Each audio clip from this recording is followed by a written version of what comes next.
Before we get into the show, sweat equity. Yeah, feeling that. Are you feeling it? Unfortunately. Ooh, I feel it. We got to do these pre-roll ads because this place has got to make a little money. It's going to kick up a little high. Yeah. I got it. A little sultry. I got it, baby. If you need a business line for your side hustle, for your business, you need a vanity number. One that spells out like Eat Me 69. You want to get like 312 Eat Me 69. Definitely taken. That one's probably taken in every area code. But try grasshopper.com/sweat. You get $50 off your phone line. We get a hookup here that helps the show. Our other sponsors, FreshBooks, accounting software. We've done all the accounting softwares. I hate Zero, spelled with an X. Not a word. Not a word. I don't like it. And it Just kind make of up words. feels Chinese. And Okay. look, I'm not xenophobic. I'm just not down with it. And then QuickBooks we had for 4 years, and I finally just kicked them to the curb. I did FreshBooks. Go freshbooks.com/sweat. It gives a little shekels back to this podcast. You get a hookup of a discount by signing up. Go freshbooks.com/sweat. That direct deposit that they just came out with is so huge when you're cash strapped, when your cash flows are really low, and you have to wait for these invoicing systems like QuickBooks to take sometimes 8 business days. What are they doing? To get it in your What are you- goddamn, just press it's the your button. goddamn money, dude. Just press the button on the other end. So I know it's easy. go freshbooks.com /sweat. Last one is warbyparkertrial.com /sweat. Warby Parker, I'm wearing these glasses right now. They're $95. Wow. A lot of people think they're a lot more.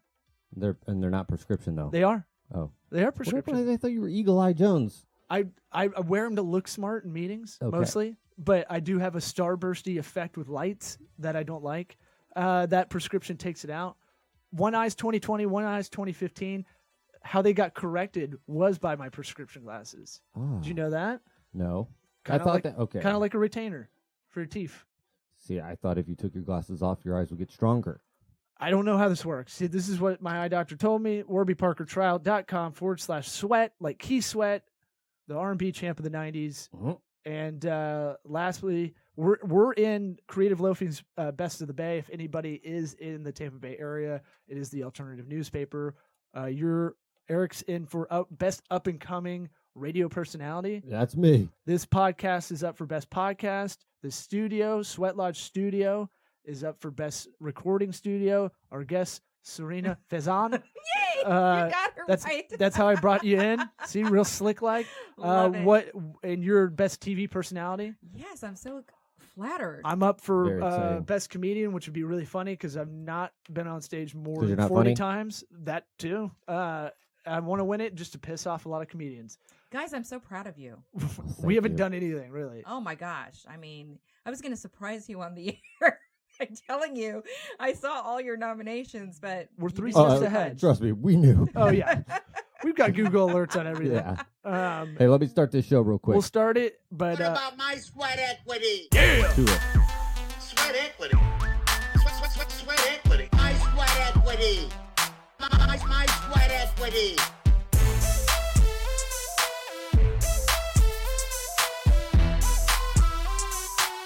What about my sweat equity? good. Can I get a hottie toddy, Eric? Can I get a hottie toddy? You God knew I wasn't almighty. going to do it for you. Yeah. All right. Feeling good. I love that intro, by the way. Thank you. That's all Eric. I know. Master producer. Yeah. Speaking of Dropping them master beats. producer, behind the glass, Tampaniac Pictures, John Paul Labalda. Hi, thanks, Law.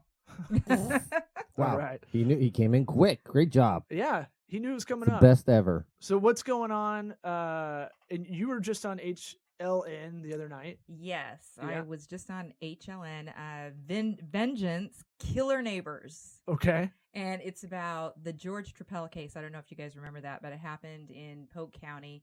This poor woman named Peggy Carr was poisoned. And That used to be a way. Wait, that used to be how women would kill men back in the day, right? Right. Like in the 70s, Oh, yeah.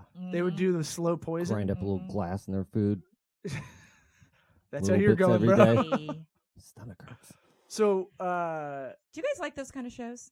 I mean, are you hooked on those No. shows, or is this more of a girl thing? No, it's a girl It's thing. definitely a first world girl thing. I think. Really? Yeah. I don't listen to Serial. I don't. I actually get kind of perturbed by the friends that were like, "Do you know what a podcast is?" I was like, "I've told you I've had one for years." Like, please tell your whoever. They're like, "This one's really good though." Like, This thank was you. more like a story. Yeah.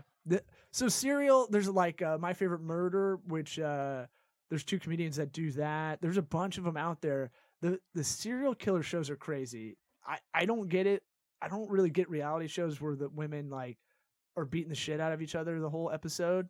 Oh, you mean like the Bachelor shows and things like that? Well, they're not really I mean, beating each other up. There's just a lot of Verbally drama. abusing. Yes. I get morbid curiosity. I get that. Like, I think that's fine. The part where you seek it out all the time to be scared in a way, and then it is juxtaposed to this thing where women I feel like are more scared than ever, and we've been safer than I ever. know we're dealing with this, and they're doing it on their own. Right. And so I feel like that can get in your own craw if you're kind of watching these shows or movies or listening to podcasts that are all about serial killers. You think there's like 1 in 5 chance you're going to be killed by a serial killer. Yeah, it's know? probably like 1 in a million, right? Right. Yeah. No, but you're right. But You should worry about like, driving safely. right. Like putting air in your tires, it would actually probably benefit you way more than worrying about a serial killer. It's weird. I did that today. Air pressure's a big thing. Yeah. No one wants to Yeah. talk I'm about it. huge with air pressure. Hey, you want to get better mileage in your car and you want to be safer, you got to check that PSI, man. What's Yeah. your PSI? I want to hear Mine's about 51. the Polk County neighbor murders. I didn't. Okay, I we'll didn't save hear that PSI story. for another. Well, We'll save that for Hot later. air talk. I know, but it's interesting that you guys mentioned also with more women obsessed with these shows because, as you both know, I've been spending a lot of time in You're a Chicago. woman. Oh. I'm a woman, but also a lot of time in Chicago with my nieces, my sister-in-laws. They are obsessed, right, with these shows, and so I've started on my website, serenafazan.com. I've started to write reviews on a lot of the shows I've watched, movies and things like that. And of course, we can talk about that Polk County case.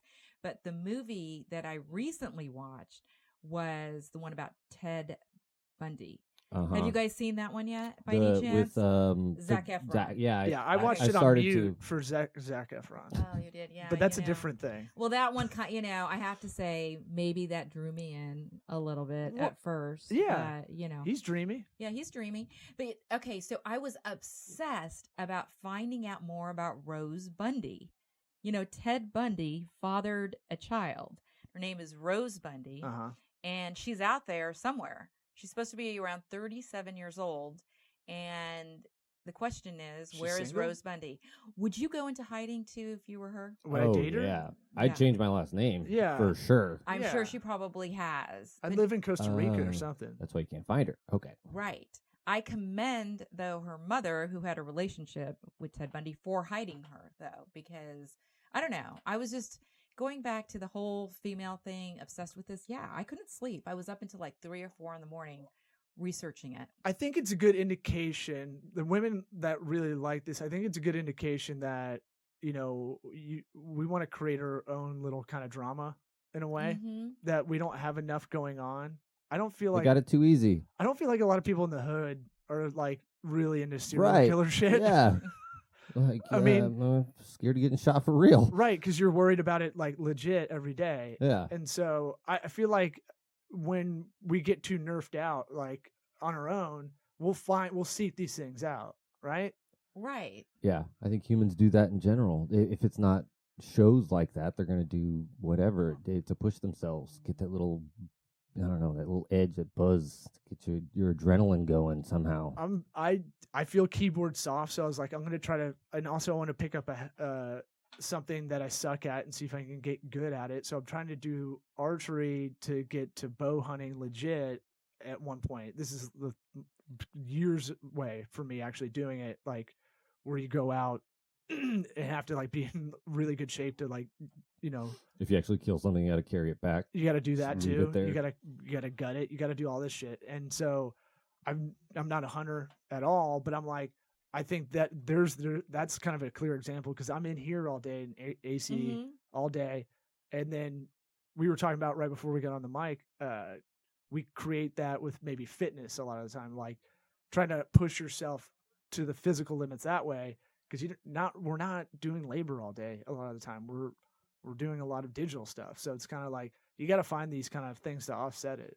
And I wish rather than sitting in front of a TV or your computer or, on the phone and watching all these shows and using that as a distraction, you do things more like that. Yeah. Physical things. And listen to your podcast while you're on an elliptical or something. Yeah. Yeah. So if it's a way to, I don't listen to a lot of stories, I would say, other than Time Suck on a podcast, which is more of like a history podcast, but they have serial killers like every third episode. So he'll pick one topic. His fans pick one topic. I think it's even more than that. Yeah, I mean they've gone on a run of but they picked ones that I've never heard of, which is cool. So that really interests me. And he's a comic, so he makes it funny. Like really terrible to like the worst murderers of all time. But he makes it entertaining, and it has a lot of inside jokes after you listen for a while. So like that podcast is good. I just don't get like the real NPR like produced. It's in that voice. It's like Would this. you believe that the next I'm in a thing they library, did was yeah. the last thing I they think the did? NPR voice is so depressing. Yeah. Oh, it's so played out. Yeah. So Everybody thinks depressing. that's what you got to do to have a podcast, and it's like we were saying that it should be a different name. These things that are like they're telling stories, and it's like it's not really a discussion. It's more of like an educational thing. It's like this should be podcast where you're talking to somebody, having a conversation. Should be podcast, Yeah. and then that should be whatever infocast, whatever you want to call it. Yeah, it Just should get be its annoyed. own, because podcast, the way we look at it, is like authentic conversation, or is about as close as you can get to real conversation. And then like the stuff that's produced like a show, that's like its own deal. Yeah. Like I don't even count that as like a podcast, Oh. really. Now Alex Jones, that I can get into. Do the whole thing. Well, I really need your guys' advice about, many things. Like, okay, but we'll start with the podcast. I You love guys- giving advice. Yes, well, you guys are by the awesome. way. You No one guys- listens to it, so No, no, I you do, think- but no. I think you have tons of viewers. Are you kidding? People listen to your podcast all the time. So thanks to the two of you, I'm launching my podcast, which Yeah. is hopefully I'm launching it this week. For people who are interested in launching a podcast, what advice would you give them? We kind of just touched on some of this a couple weeks ago, right? Yeah, we did. But we kind of touched on like a bit of the creative. I think the thing is just be consistent. I think that's the biggest one people have trouble with, because I've had a lot of people start podcasts and then they flail out. Yeah. And it's got to be like you got to have an itch to want to do something creative like that. So that part, I think Eric, when he came aboard, a 2/3 the way or a third of the way of our total catalog right now, something like that. it's like he needed some outlet as well. I needed something where I can bitch about business stuff. I think there's something where you got to have that itch that you're like this kind of satisfies it in a therapeutic a little bit kind of way. But the part where where you're consistent about getting this out, I chalk this up. It's really hard sometimes when there's a lot of work to do and we got to do these podcasts sometimes. But I've always made it a priority because I can consider this marketing if I really have to and kind of justify it that way, right? Because it is marketing for a firm. It's not directly related, but I can go, okay, this is the only consistent marketing I do, really. And I know it works because I get people telling me I pop up in their news feed and stuff. So we're doing something right. But I would say the biggest thing is consistency. Well, I love podcasts because, as you guys both said, it's so conversational. You can really be yourself. Yeah. And it's just talking. But Eric, I wanted to ask you, I get these questions all the time. If you want to launch a podcast, can you just do it from your home, or is it better to have certain types of equipment? I mean, you can. Your phone has a audio recorder on it. So I've seen it done where you just hit record on your phone, and the audio quality is not going to be great. But that's really, aside if you want to have it on Apple Podcasts and have it push out to the various platforms or whatever, you do have to have an account with us. It's Libsyn that hosts the audio, and there's a few things, but realistically, the barrier to entry is almost nothing. So there's Really? 600,000 podcasts. Yeah. 600,000 Yeah. podcasts. Yeah. Wow. Yeah. I forget where I heard that, but I earmarked whenever I heard it, and I was like, phew. And so the barrier to entry is really low. That's why it's appealing, right? Mhm. And I don't think we've even hit the saturation point yet. But we're focusing on video as a thing where we see that as it's going to be inherently part of the podcast kind of process, where this is a podcast and streaming show. And we try to keep upping the game in the visual department because we don't have we're not Serena famous. Oh, please.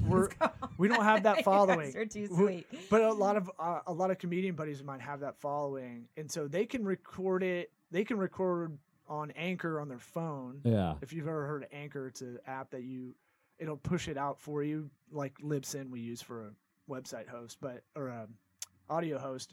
But they can get away with bad quality and stuff. We feel like we don't have that following, so we have to kind of up it in that. We have to kind of, Exactly. like Napoleon syndrome, like a short guy If has you- to yeah. make up for it by like roid out or like is loaded or something. Yeah, if you're starting at 0 and you're using your phone as your audio, like Mhm. how are you going to differentiate yourself from the other 599,000 podcasts? Right. So like you And- can do that, you can do it on your phone, but like you're going to need to have something extra to really set yourself aside. I mean, that's why I tell people if you're going to have a podcast, have it about a fairly specific topic. Have it, ours pragmatic business advice, Yeah. when we're messing around and it's like, And dick because jokes. there's lots of guys, there's dudes like, it's me and my buddies just talking about current events and stuff. It's like, oh, Are okay, you interesting? right. Yeah. It's like, I hope you're as interesting as Joe Rogan, because good luck, it's not going to happen. We're It's just curious, crazy. Yeah, right? Like right. a lot of people aren't curious to procure a lot of stuff. Like sometimes it feels easy to come in here and not be prepared because it's like I'm already looking this stuff up all the time anyway. So my thing was always like, hey, I was on the phone. Like I started a college football podcast probably like 7 or 8 years ago. We just revived it. We took a season off last season. It's called The Triple Option. We just revived it last night to get started for the season. And I just looked at it like, well, I used to call my buddies on the phone and we would talk on the phone for 45 minutes. And that conversation would be funnier about college football than any, and there wasn't college football podcasts 8 years ago. So now there's a bunch, but my thing was like the phone calls we're having with my buddy Tommy they're funnier about college football. It was better conversation than, than what was out there from ESPN and all this other stuff, Yeah, God. which was very, very PC, Yeah, very vanilla. like, very vanilla Yeah. opinion. So it's like, okay, there's a lane, right? Mhm. We can be anti-ESPN. We can be, and Barstool really went that lane if you really think about it. But I saw there's an opening that way where we can do a podcast about college football. I watch it anyway. I love it, no matter what. And so if you're really passionate about a topic, that would be the first part, right? Right, absolutely, because you're inquisitive. automatically You like talking, knowledgeable. but you're a very people person. You like you the way you just asked him that question was super professional too. Oh, thank you. You did like the setup. I noticed like you did the journalist setup. It's Yeah. like, no, Eric, I want to let ask me- you. yeah. Oh, I'll I pay know. attention now. I- You I might as well love it. point it over. Yeah. Oh, me. Yeah. I can't help it, guys. No, it's good. That's good training. We don't have that, and that it would be the difference in our shows. Is yours might be a better way of questioning people is something they're used to, right? Because that's the way you were taught how to do on-air interviews, and that's a good thing. I think people like that kind of familiarity. I'm just saying that your thing that you're passionate about, you're a people person, and I think that's what shines through.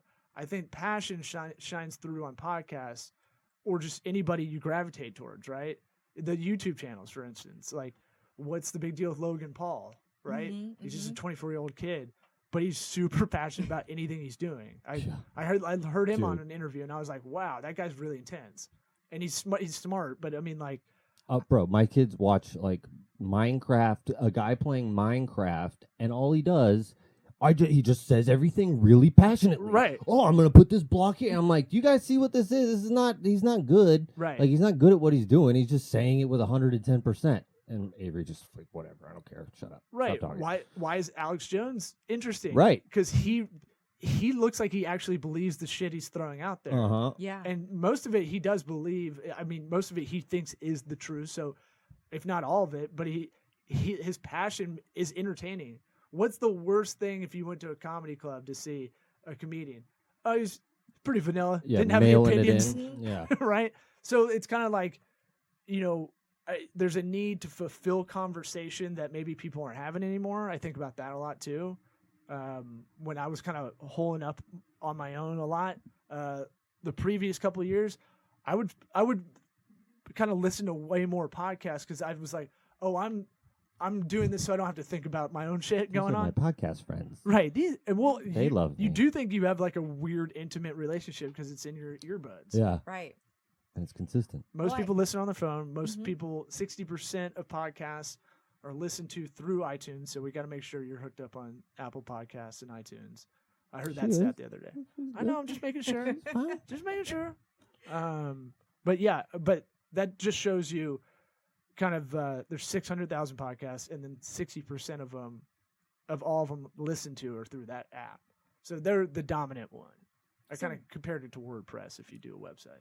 So, I wanted to talk to you guys about that too. But the video is really important now too, don't you think? Because that's growing. Because I noticed that on your podcast, you have the video as well. Yeah. And, We want to gosh. step it up too. Like Mhm. we're trying to always improve this process. Like we even at one point we were looking into like, is AR or VR even something we should kind of pay attention to? Yeah.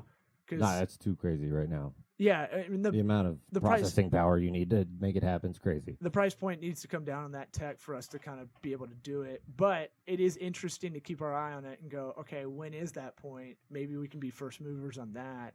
And just by riding that wave, right? A lot of podcasts got big because they were just the first ones, Mm-hmm. right? Right. Right. They were like 12 years ago, were the first to get on iTunes. Well, there's not a lot of female podcasters too. You That- tell me, Law, right? You're right. Like, I think They're there's the more. min- they're- They're coming, but I think you can carve out a really good niche, especially with your background, right? Because you have those credits that a lot of people don't. oh, thank you. Yeah, you have a little HLN. bit of a head start. You've got a lot of interesting, successful friends that you can bring in to talk to. That run the Tampa Bay area. That's not everybody gets to start out that way. But also Right. wisdom, right? Experience times knowledge is wisdom. So you're bringing that expertise to the table, right?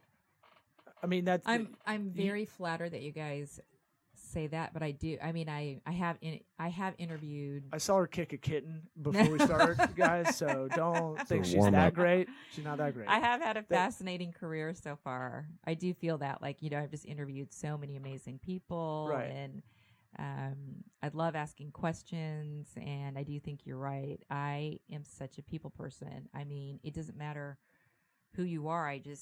There was this couple right outside your studios, and I couldn't. Of course, I'm a klutz, so I couldn't get Punch them. I couldn't get my key. I So couldn't aggressive. I Yeah. couldn't get my key out, Uh-huh. So, and I'm trying to balance all these things. And of course, I start talking to them, and I'm like, oh, you guys are such a cute couple. And they were celebrating their wedding anniversary. Oh. Aw. And they met in Ybor right there on that bench. Oh, I really? mean, is that not so sweet? This is what I We love. should bring them up. Yeah. I know. That's what I'm saying. I just They love can make out on the couch over there. There you go. I just love talking to But people. see, that's something that Eric and I probably wouldn't talk to them about, right? And most people wouldn't either. So I think there is something where you have that inquisitive. But I think a lot of people, when they see you, they feel their guard can be down to talk to you, right? Because I have resting bitch face when I walk around, so people think I'm just mad, and I'm like, that's just my face. I'm just thinking. Yeah. Me too. Again, I'm so flattered by all these kind words. I'll pay you guys later. Great. Finally. But I mean, I think that's what has to bleed through is you have to really do that. We call it I kind of refer to it as going in the woods and doing shrooms to know yourself, right? What are you bringing to the table with what you're doing? Because your name's on it. Our name's after our title for this one. So so you have to go, what am I bringing to the table? And sometimes you need some input from outside of yourself. But we talk about finding that brand identity, that brand message. Who am I? What am I doing? Why am I better? Why should people listen to me?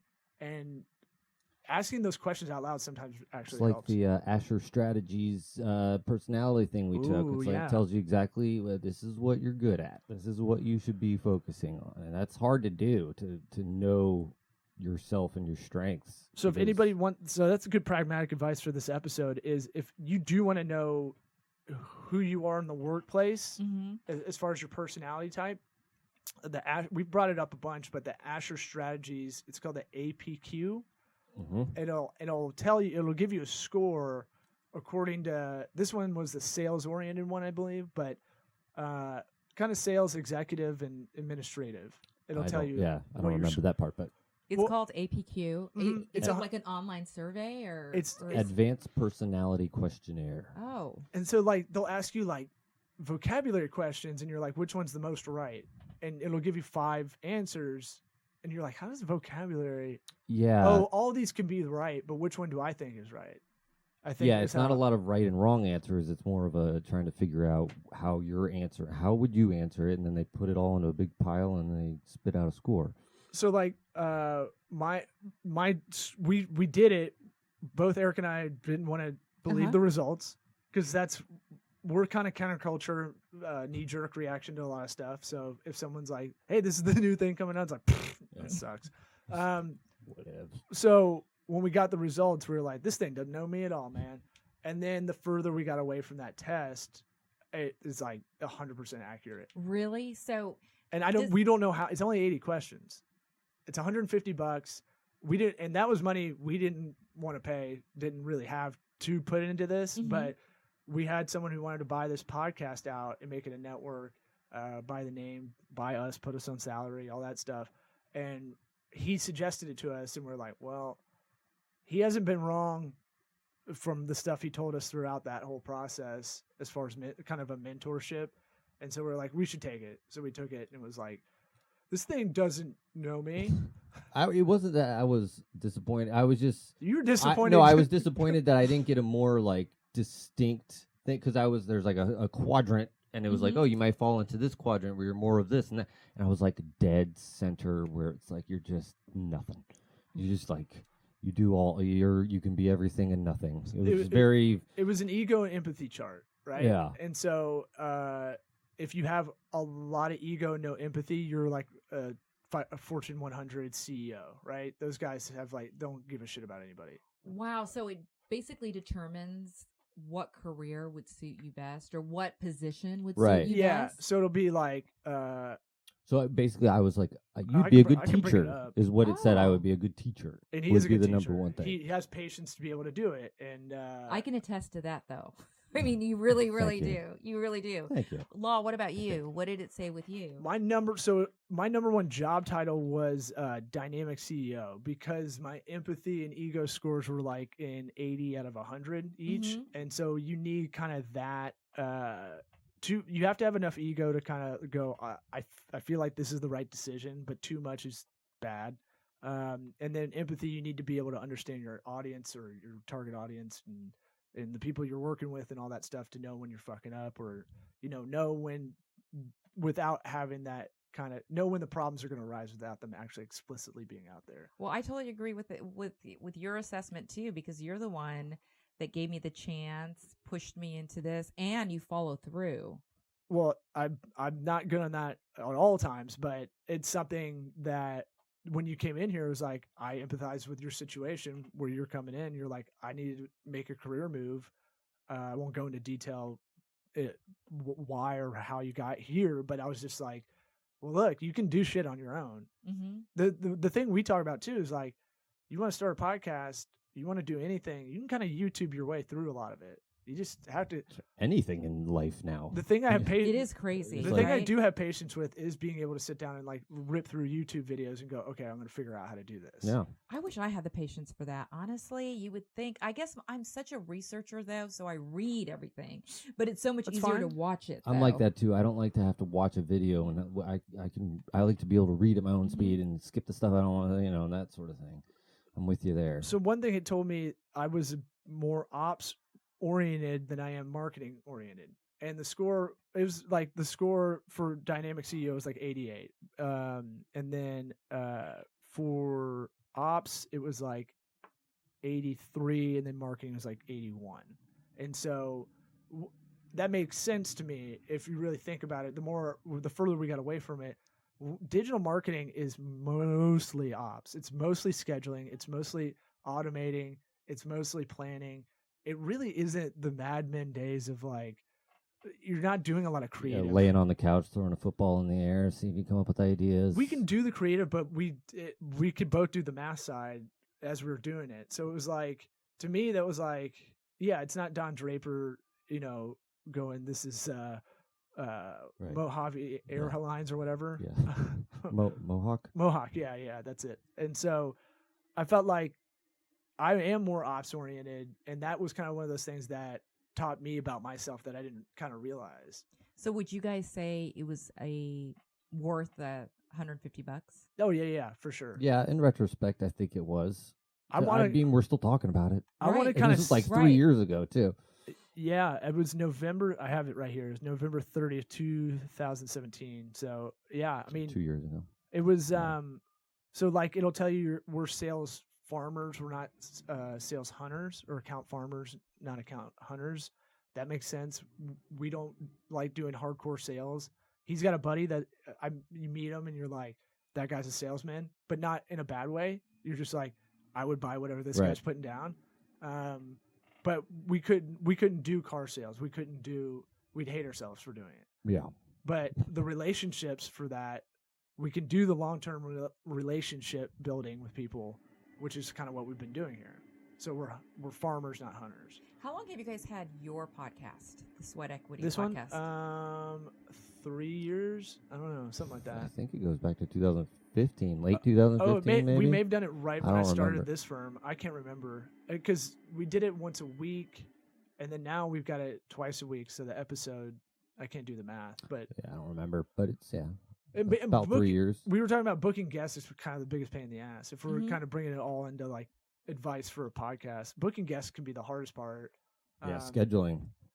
Calendly, the better we got it on Calendly, the better I felt peace of mind wise, where we can just send a link out Yeah. and people can fill it out. If they don't, we'll go without a guest. That for us I'm constantly worrying about when we were going to record and like kind of there's a floating date. So for us on a production side, we're like, why aren't we treating ourselves like the people that are renting our services now for podcasts and streaming shows and stuff? So why aren't we just, doing both episodes back to back, at this time? We'll have a backup time if that doesn't work out, like last week. Yep. And then we can just send the link out, because I want to just be able to, if I'm talking to someone, I don't want to go back and forth on text and going like, Right. let me talk to Eric and let me see if he's got, okay. And then I that shit drives me nuts. And that test actually told me that too. Mhm, mhm. I score low on like administrative and clerical, like fucking hate it. I'm sure. I believe me. I can do it. So that's the other thing. It's what your proclivity is. It doesn't mean you can't do things too. It just means this is what you'll tend to do. and have the patience for Yeah, doing. if you keep doing something that's not what you want to do, you'll be depressed. And my Or you'll hate it. project management score was low, and that bummed me out. So I started working on that and started going at it. The stoicism philosophy, guys. Well, as the journalist, I'll say, for those that are just tuning in right now, you guys have been nominated for Best Podcast on Creative Loafing. So I am asking you what pragmatic business questions on how to do a successful podcast. Yeah. You're on the right track. Yeah. You're doing everything you can at this point. Yeah, and you do a lot of social stuff too. That, I mean, Yeah, you're already better on social networks with it than we are. I mean, yeah, we can't. We have It's some hard. weird barrier where we can't do a selfie video without wanting to hate ourselves. And so, but that's probably a lot of reps too. You've been on camera so much that you know how to do it. We feel goofy. We feel like we should be doing a sketch, and then we're like, I don't want to write a sketch. I know. If it's not good enough. It's just like, wait, before we run out of time, can I hear about the Polk County neighbor Oh, Yeah. murder? yeah. Yeah. Okay, so it's See, that's good. He remembered to Yes, bring it yes. back. Mm. It was a loose So- end. So I've been weighing in on some crazy crime cases, and a lot of them in Florida, but some also out of state. So this one is about a man named George Drupal and his victim, Peggy Carr, and he befriends her, and he ends up poisoning her with soda. Like Coca-Cola. Yeah. RC And Jolt. he What do you do? Just just got her really fat from drinking too much sugar? Yeah, pretty much. Really? No. The Slow burn. The diabetes murderer. It's and he keeps on trying to appeal his case, trying to get out. It happened a while back, and to no avail. He's still behind bars. But it's one of those fascinating stories on you don't know who your neighbor is. And I think Sure. it's just one of those stories that you think the house next door, everything is fine, and you just never know Oh, trust me. what happens. I'm living it. Once we behind get closed done here, I'll have doors. to tell you a story. Oh, Yeah. boy. If But- you Yes. if you want to drive yourself nuts, just go look up the Megan's Law map. Especially when you live in Florida, you're like, oh boy, What? you can see where all the sex offenders Oh, are. yeah, you don't want to do that. Yeah. Well, That's you do, so but scary. you I know that is very, very scary. But you can so When you're the dad, you're like, I got to protect this house. right. So I started. You're on team Right. security. Right. The dog. My gay dog's not going to do anything. don't. Oh, yeah. He's a little twink. He's not going to do anything. Well, you can watch the episode on demand right now. Okay. It's on Headline News. And it's kind of interesting because, of course, people always say the craziest stories happen, in the state of Florida. And I can honestly say, as a journalist in the newsroom, we would always, something would happen in California, and we'd say, okay, what's the Florida connection? 'Cause Yeah. it seems like it always comes back to Florida. Here's my case. All right. Florida, we take care of everybody's family member that is discarded from their family in Ohio or Michigan or New York. And we're taking care of them. If you were born and raised in Florida, I take umbrage with this because I look at a lot of those weird stories. It's Mhm. never a guy that's from here. No, yeah. Never. And never. We're such a transient state. Right. That Tampa's a lily pad kind of city or metro area. Like we don't get people if you're born and raised here like we are, that's fucking rare. Yeah. Yeah. And we're like our generation's starting to actually grow up here and not be so transient. But I mean, look, if you read the news stories, it'll be like, all right, now I got to find out where this dude that hooked up with a dog, where this guy's from. Right. No, Oh, but he's from Indiana. Okay, okay, we're fine. It's He came honestly down because he true, has an though. opiate problem. Yeah, Right. Yeah. I mean, we take care. Florida. I say this on stage a lot. Look, you shouldn't make fun of Florida when I tell you I'm from there at the airport. You should be buying me a goddamn shot, or at least that beer where you get the $2 shot. They try to upsell you, and you're like, yeah, I guess I'll do it. Fine. But I'm saying like we're taking care of your grandparents, your uncle with an opiate problem, or the uncle that is a deadbeat dad. We got it. We're Yeah. taking care of him down here. We're the sanctuary state. You should be high-fiving every Floridian you meet because we have to deal with it day to day. And I then know. that crazy Florida stuff, I don't see that at all. Like, you don't think it's like partially because of the sunshine laws that open up all these police reports that you can see more of it? Yes, I think that is part of it. Okay. Because we I never can't- thought about that. Yes, no, that's a really good question, Eric, because we do have more access Yeah. to a lot of these cases than they do in other states. Right. Once again, too, I think there's been numerous studies that have been done that prove that the heat can influence criminal behavior. Oh, yeah. So clearly we're in a warmer climate. It'll bring more homeless. It'll bring more people that does. are, couch surfing and stuff. When It I was in absolutely LA, does. I've worked with a charity that was like, they're trying to get 4,000 families with 4,000 homeless. Now it's got to be like 40,000 homeless people. It's insane now. But their deal was like, hey, LA is kind of screwed just because of where LA is. And I was like, oh, I never thought about that. The weather's so good It's true. that you can sleep in a tent. It's in Skid absolutely Row. true. Like, And so Florida's got a little bit of that going on too, where most of the year you're not worried. because if you live in Chicago or Minneapolis or Boston, you're not going to. I mean, Winters are hard. winters are hard. I Yeah. mean, it's the truth. So So Florida attracts all sorts of people. Right. You Yeah. know? And Second chance state. second chance state. It's a Second chance state. shady state, or what is it? Shady. It's your line. God damn it! I forgot it. It's a bumper sticker. It's a sunny place for shady people. That's it. Yeah. Oh, Yeah. wow. Yeah. That's a good one. I love Florida though, and I wouldn't give Us up too. Tampa I'm for like, home. you want to shit on Tampa? Go ahead. I More room love for it. us. I Right. like it here. I Right. Just love don't it. take our baseball team to Montreal. All I right. know. Yeah. Half If the they time. do, then bring it back. Yeah. Yeah. You Let get it- you get the you know? middle. You get the middle part. We want the beginning and end of the season. That's all I want. Yeah. That's a whole other thing. I'm sure that I'd get in a lot of trouble for saying this. Why? But I want the baseball team in Tampa. Yeah. Too. I mean, in Tampa. Yeah, you yeah. know, and That's not not- St. Pete. That's I not know. controversial. No, when I heard they were thinking about Ybor City, I was like, it's perfect. That'd be Ybor would be awesome. perfect. We re-upped the lease because of it. I Like know. it's 3 blocks away. Oh Hell yeah. my gosh, it'd be perfect. Yeah, we wouldn't be able to afford that lease once they did build That it. I want to be grandfathered in. That's what I'm saying. I hope so. Okay, sorry I didn't talk about the case as in depth, but I am going to post a blog on it on serenafazan.com. All right, I'll look it See? up there. Outro call to action. That's All a right. pro right there. Oh, Oh, Jesus. Jesus Christ. Sorry, guys. God damn it. All right, we got to go another hour until I can let everybody forget about What that. about my sweat equity? SweatEquityPod.com. Equity. Creative loafing. Vote for all of us. Equity. And all the things. Sweat equity.